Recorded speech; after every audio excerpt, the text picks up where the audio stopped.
Life is gonna be great. Traveling alone for I want. Good morning. Can't you see I just radiate? Can't you see I just radiate? Masarap. Life is gonna be Korea, here I come.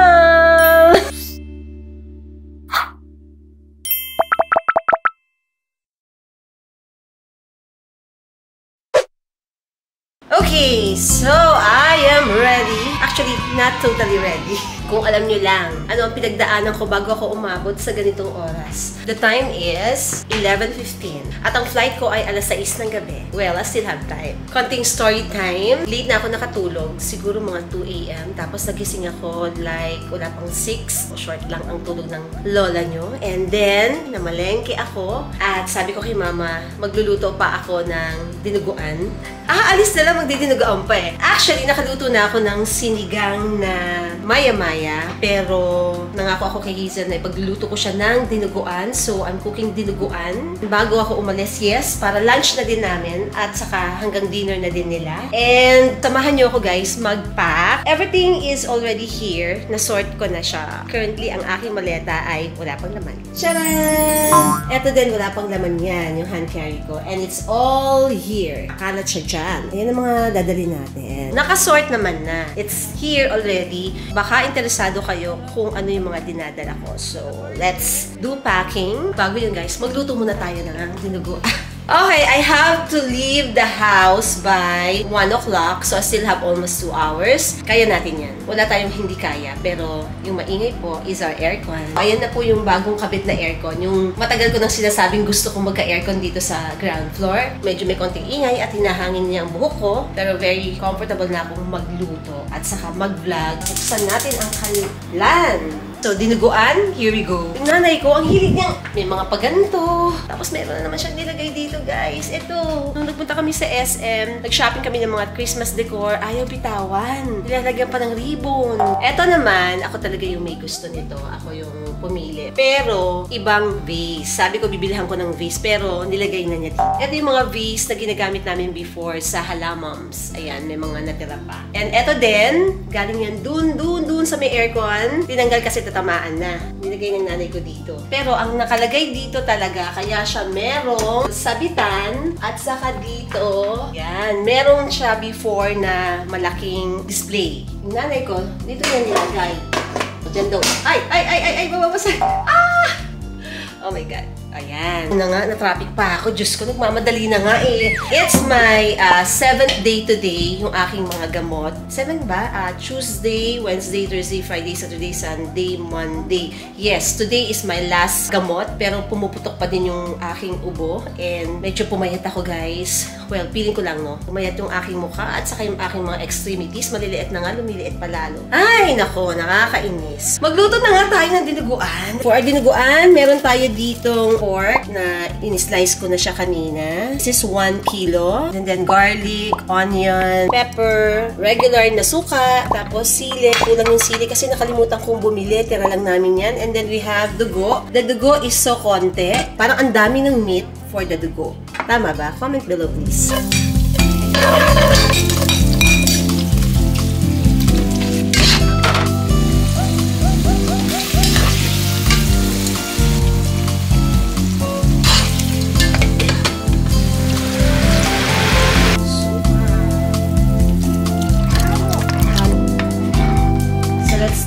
Ano ang final verdict? Gusto ko medyo maasim. Tapos masabaw para pwedeng higop factor. Nakakainis kasi si mama, nilagay niya yung buo na dugo. Usually kasi nilalamas lang, tapos yung katas lang yung nilalagay. Ngayon, nilagay niya ng mga laman. Diba ang lalaki ng dugo? Pwede sana kung medyo durug-durug eh, no? First time to. Usually, wala yung mga buo-buo na yan. Ganyan, nakakatakot. Anyway. Okay, so carry on. Ito ay walang masyadong laman. Intentionally, para naman kahit papano, pag bumili ako ng rubber shoes, meron pa akong paglalagyan. So usually, dito, ang nilalagay ko yung aking makeup kit. Siyempre, para pag magre-retouch ka, readily accessible.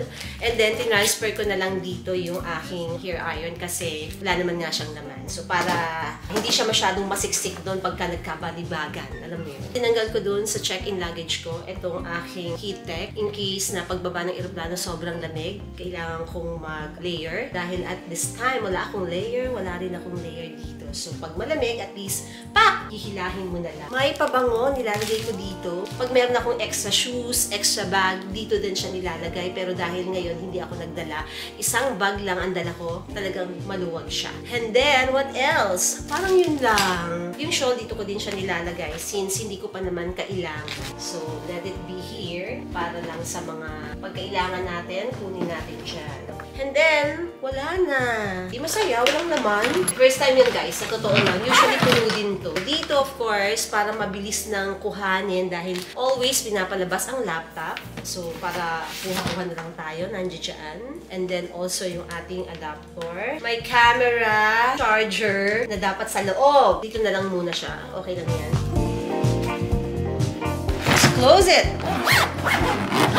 Korea, here I come!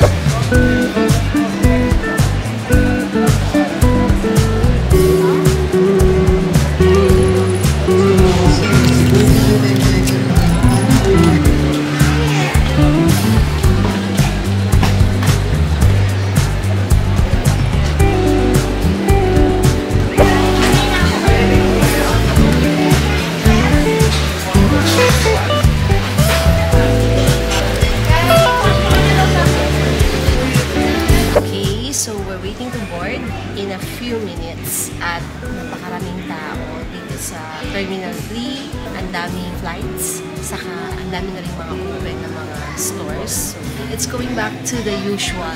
Itong suot ko pala ay sobrang init.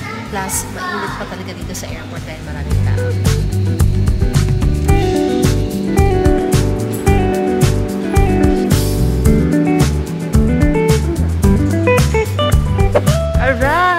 Incheon Airport. Our flight is 35 minutes early. At least, magaga ng konti.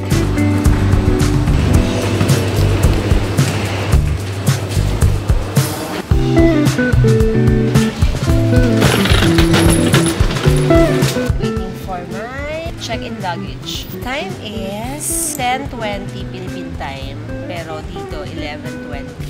Aga-aga yung flight namin. Dapat ngayon lang kami maglaland. So, nice. Para hindi na masyadong gabi. But still, gabi pa din. Pagka late na ganitong time, medyo mahal na yung pamasahe. Nag-arrange ako ng private transfer from here to my hotel. Book via Klook for convenience. Kasi syempre, ako na ng hassle of taking RX. I think kasi nag-cut off yung RX eh. Baka ma-delay ako sa pagkalabas. Tapos hindi ko makatch yung RX. So, saan ako mapunta? Mahirapan ako maghanap ng taxi. So, for safety and convenience, nag-book na lang ako ng private transfer. Nice to see you too! Paghahanap ako ng bibilhan ng SIM, parang sarado na. Ayun, ayun! Daanan ko yung nice to see you. I remember in 2020 January, nag-traveling alone ako dito sa Korea. Actually, hindi man traveling alone. Ang title ng vlog is All By Myself kasi ako lang mag-isa yung nagpunta rito. Parang sinurprise ko sila Hazel. Doon ako kumain sa Nice to See. And, punta uli ako doon. Kakain uli ako doon. Yeah, I wanna buy a local SIM. Let's get something from CU. Gutom ako eh. Nice to see you again. Iyon natin dito ang ating kagamitan. Yan mawawala. Diyan lang yan talaga. Oh,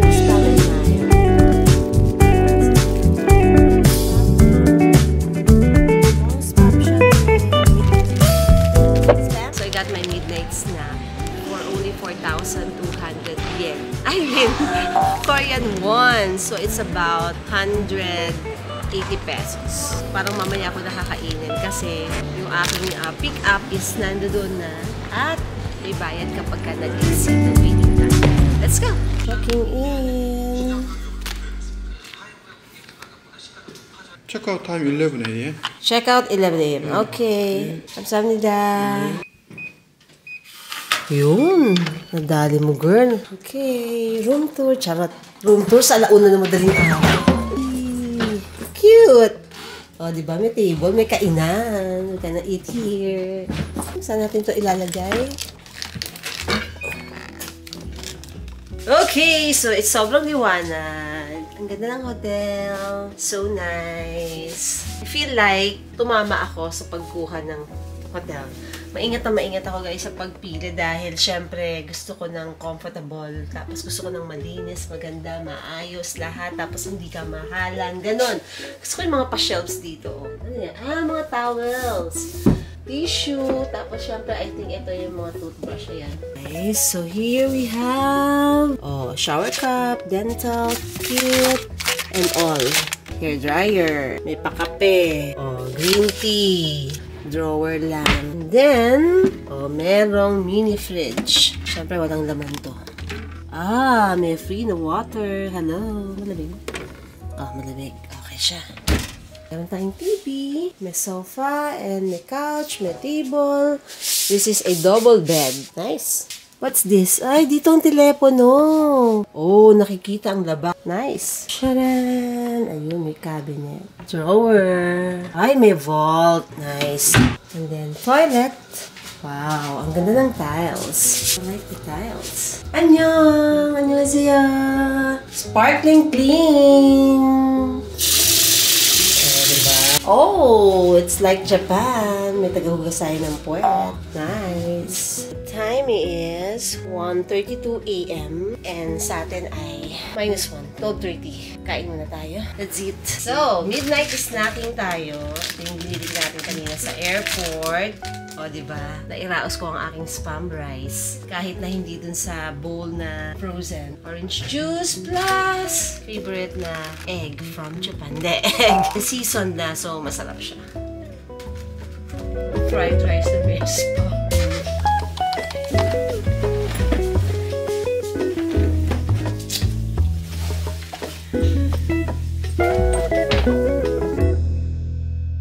Good morning! It's a brand new day. The time is almost 10 in the morning and ako ay nagre-review ng Vietnam vlog. Medyo natagalan. Sorry naman po. Looking at our neighborhood, maraming mga buildings. It is. Yan, ang kapitbahay natin. Kanina tumawag si Hazel. Nagulat nga ako eh. Excited siya for me. Pwede nga lang daw siyang sumama sa akin dahil, well, alam niyo naman, ang atin yung favorite talaga niya ang Korea. Inggit siya, in short. At sabi niya sa akin, etong place ko daw may malapit na gold strip. Left side, paglabas mo ng hotel, meron diyang mahabang strip ng gold, tapos lumiko ka daw sa kaliwa, nandiyan na daw Indeoksu, up and rising, parang area dito sa Seoul. Sabi niya maraming cafe, pinadalhan ako kung saan ako kakain. Kabisado daw niya ang Korea. Nakakatuwa si Hazel, very sharp. I remember nung bata pa siya, like mga elementary high school, kapag ka nag-travel kami, wala siyang kinalaman sa pagpa-plan ng itinerary, saan pupunta, sunod lang siya ng sunod. Tapos dumating sa point na pagka magta-travel kami together, dependent na ako sa kanya, siya na bahala. Siya na nagna-navigate, siya na nagpa-plan, sunod-sunod na lang ako. Probably going down and buy some quick breakfast dahil I will have to stay pa for 1 more hour to review yung vlog natin ng Vietnam. So, medyo late ako ng pag-upload for our Vietnam vlogs. So, nandito sa Korea, tapos nagre-review vlogs. Actually, time-consuming din yung mag-review ng vlogs. Especially pag sa gantong travel. As much as I wanted to like, lumabas na, umikot-ikot na, syempre excited ka, di ba? First day. Tapos nandito pa ako, nakakulong ako, magre-review ako ng vlogs. Ganun talaga. Minsan it happen na nagkaka-delay-delay ka or maraming mga hanashment. So, yun lang.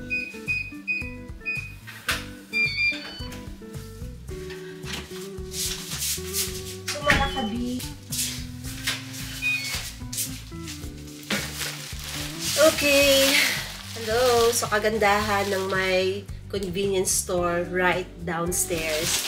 Mabilis kang makakakuha ng pagkain kung hindi ka basta-basta makalabas, mga marikoy. So, I got chicken sandwich. Sale sa baba.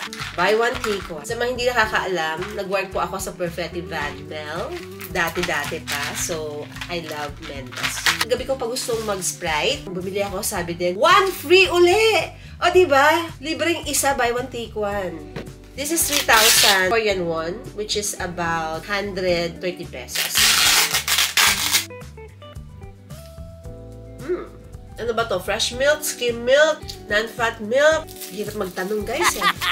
Paggabi ko pa ito nabili sa airport. This reminds me of our croffle. Ay, ang ganda! Ang ganda niya. Ang bango. Oh, ayun. Hello! So, going around this time, it's afternoon na guys. Pero, share ko lang. Merong nice cafe here. Wow, meron silang signature drinks. So, cronuts. Oh, masarap din yung cronuts. Cake. X. That's our hotel. Tapos merong CU. Very convenient. Tapos mura pa. About 6,000 lang per night or twin sharing na yun.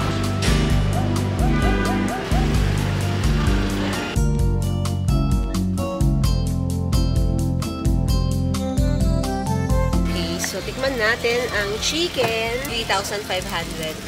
Bango.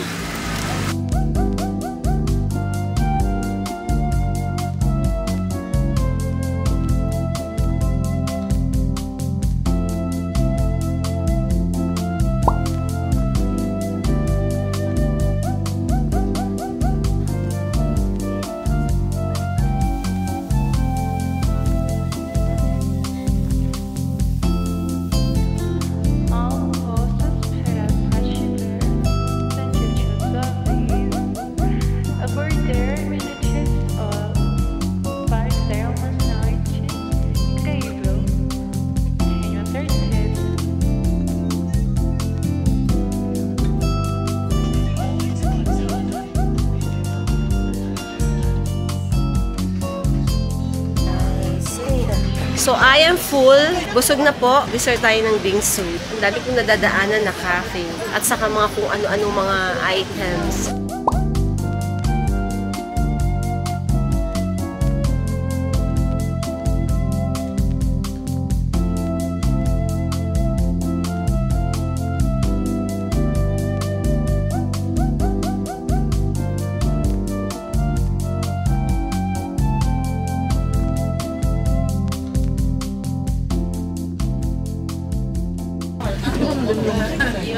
Bumalik ako ng hotel dahil I need to layer. Malamig sa labas, hindi ko kaya. Kailangan ko ng inner. Sobrang maginaw. Baka bumalik pa lalo yung aking sipon at flu. Dito pa ako mahiga. Akala ko kaya na nito yung weather. Kahapon, mainit. Kahit naka-aircon, naiinitan ako using these clothes. More so, maglalakad lang tayo going to Myeongdong. Walking distance, mga 15 kilometers. Ay, 15 minutes. Kailangan natin ng coverage so we can walk. Hanap ako ng hanap ng bingsuhan doon. Ito naman pala, oh. Dito lang sa hotel meron. Ayoko na. Doon na ako sa Myeongdong magbibingsu. Let's walk 15 minutes going to Myeongdong. Bumaba na lahat ng samgyup na kinain ko. Maipilit ang bingsu. Ay, hindi na ako ginigina. I love it. Oh.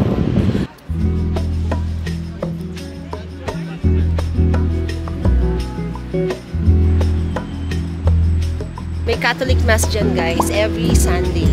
I-schedule Mass. Nice, no? Tapos doon yung mga action. Doon tayo pupunta.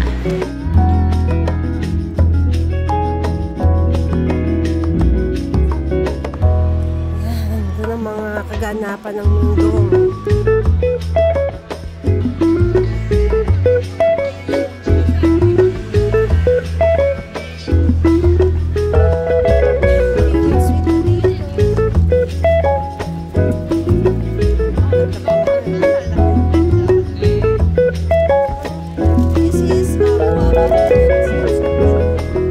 Guys, sinitingnan ko kung anong kakainin natin. Biglang nagdingning ang aking mga mata sa dami. I ended up, hindi ko alam anong uumpisahan.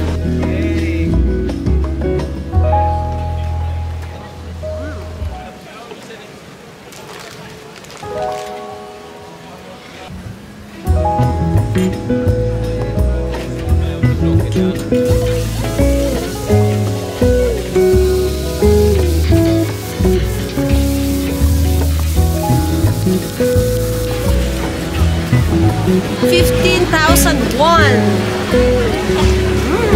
Sarap. Malambot. Nice.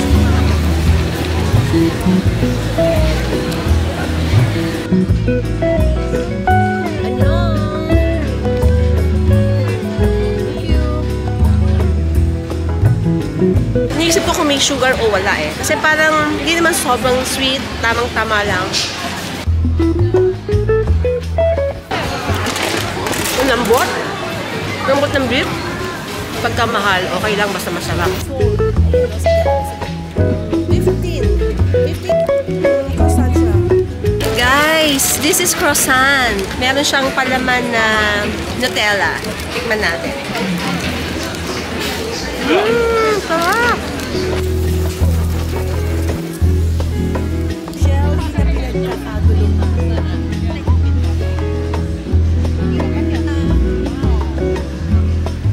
Another budol. Pero hindi siya masyadong fully covered. Oh. Parang yung iba, napansin ko nito, patik na tik yung sugar.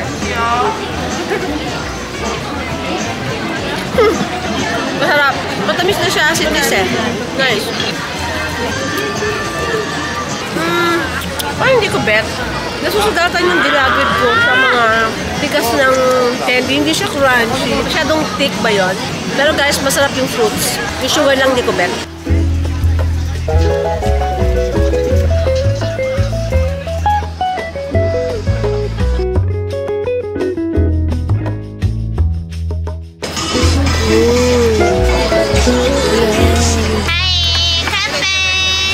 So there are flavors, plain croffle, choco croffle, brown camel, maple, cream pizza. Sometimes you're physically bound down, but mentally gone 10 years ahead. You dream of something you don't really want, and when you return, everyone has moved on. Follow tradition, you do this and that. Place a rock on a stone, no, it won't bring them back. You're mourning, waiting for this pain to pass. If you didn't help, then you just need to ask. Will it get easier to go? Or are you lying to yourself? Huli ka. Yung bag na yon na parang yan. Parang bubble bag. Sikat na sikat yan sa Bangkok. Pero medyo mahal. At the hotel and sharing with you what I got from Lush. Siguro I've been using Lush for like mga 3 years na. Parang hindi naman masyadong consistent kasi nga napakamahal niya. But whenever I am abroad, doon ako bumibili kung saan mas mahal. Mga mare sa Dubai, sa Hong Kong, sa Singapore, sa Japan. Pero dahil nandito ako, tapos andyan na, okay na din. Favorite body wash, si Happy Hippie. Ano niyo yung feeling na kapag nag-shower kayo, tapos yung gamit niyo, yung mga product ng Lush, sobra talagang luxurious yung feels. Pero takarte ko, no? 56,000 Korean won. Oh my God, 2,500 pesos to. Ba't ganun? Parang sa atin nasa 1,500 lang. Wait, 2,300 pesos. Diyos me. Tapos ang bilis ko lang to gamitin. Malakas ako sa mga shower gel. And I am using a lot of shower gel. Favorite ko yung masarap na feeling kapag naliligo. And then, I got a new body scrub. Ang hilig ko din mag-body scrub. Kakaubos ko lang yung kay Body Shops. Tapos ito naman ang gusto ko. 2 to 3 times a week nagba-body scrub ako. And this is mas mura. 45,000 won. Mga 2,000 pesos. And then, I got also lip balm. I love using lip balm. Ito parang amoy bubble gum siya. This one is 15,000. Candy cane. Bago daw nila to. Isang flavor lang. Lip butter. 550 pesos. So, maganda kasi guys pagka lip balm, kahit di kayo mag-lipstick. Tapos na-moisturize yung lips nyo. So, tapos may konti namang gloss. So, parang, alam niyo, naka-lipstick na din kayo. Meron silang freebies. Face and body mask. Coffee and then mint. Siyempre, I got my favorite mais. Tapos na po ang Lush. So, the mais that I love. Ang tamis. Ba't ganun? Parang may asukal to Lemon and Sprite ang combination ni Kuya. Sobrang asim, kaya hindi ko naubos. Pero ang ganda ng packaging, guys. Diba? Parang napakalinis. Ang asim. Last but not the least, etong croffle. Hindi ko guys na-vlog kanina kasi naubusan ako ng memory, so nag-ayos-ayos pa ako. Original glaze lang. Actually, masarap naman siya. 4,000 won, mga almost 200 pesos. Pero dun naman sa Elyups, 95 lang benta namin dun. Okay guys, the time is 11:48 in the evening. It's 10:48 in Manila. So I have to say good night and see you again tomorrow for another vlog. Good night guys. 감사합니다. Bye. Can't you see I just read?